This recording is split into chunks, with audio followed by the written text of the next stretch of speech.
Hello everyone, I am doctor Kishore, consultant neurologist. ಇವಾಗ MCI ಅಂದರೆ ಏನು? MCI ಅಂದರೆ ಮಿನಿಮಲ್ ಕಾಗ್ನಿಟಿವ್ ಇಂಪೇರ್ಮೆಂಟ್ ಅಂತ ಅರ್ಥ.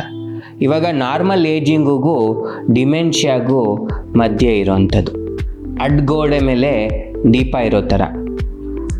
ಈ ಮಿನಿಮಲ್ ಕಾಗ್ನಿಟಿವ್ ಇಂಪೇರ್ಮೆಂಟ್ ಅಂದರೆ MCIನಲ್ಲಿ ಪ್ರಾಬ್ಲಮ್ ಇದೆ, ಬಟ್ ತುಂಬ ಪ್ರಾಬ್ಲಮ್ ಇಲ್ಲ. ಅದು ದಿನನಿತ್ಯ ಚಟುವಟಿಕೆಗೆ ಪ್ರಾಬ್ಲಮ್ ಆಗುವಂಥಷ್ಟು ಪ್ರಾಬ್ಲಮ್ ಆಗಿಲ್ಲ.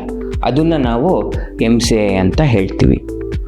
ಇದು ಯಾಕೆ ತುಂಬ ಇಂಪಾರ್ಟೆಂಟು ಅಂತಂದರೆ, ಈ MCIಲಿರೋರು ಈ ಕಡೆಗೆ ನಾರ್ಮಲ್ಲಾಗೂ ಹೋಗ್ಬೋದು, ಸ್ವಲ್ಪ ಜನ ಕೆಲವರು MCI ಥರನೇ ಕಂಟಿನ್ಯೂ ಆಗ್ಬೋದು, ಆ್ಯಂಡ್ ಇನ್ನು ಕೆಲವರು ಡಿಮೆನ್ಷಿಯಾ ಕೂಡ ಪ್ರೋಗ್ರೆಸ್ ಆಗ್ಬೋದು.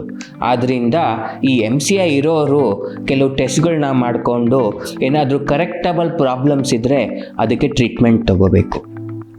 ಇದಲ್ದೆ ಇನ್ನೊಂದು ಇಂಪಾರ್ಟೆಂಟ್ ಏನು ಅಂತಂದರೆ, ಯಾರಿಗಾರು ಮನೆಯಲ್ಲಿ ಫ್ಯಾಮಿಲಿ ಮೆಂಬರ್ಸ್ಗೆ ಡಿಮೆನ್ಷಿಯಾ ಇದ್ದರೆ ಆ್ಯಂಡ್ ಅವ್ರ ಫ್ಯಾಮಿಲಿಯಲ್ಲಿ ಯಾರಿಗಾರು MCI ಥರ ಏನಾರು ಇದ್ದರೆ ಅವ್ರಿಗೆ ಕೆಲವು ಟೆಸ್ಟ್ಗಳನ್ನ ಮಾಡಿಕೊಂಡು ನ್ಯೂ ಇಯರ್ ಟ್ರೀಟ್ಮೆಂಟ್ಸ್ಗೆ ಏನಾದ್ರು ಅರ್ಹರ ಅಂತ ನೋಡ್ಕೋಬೇಕಾಗಿ ಬರುತ್ತೆ.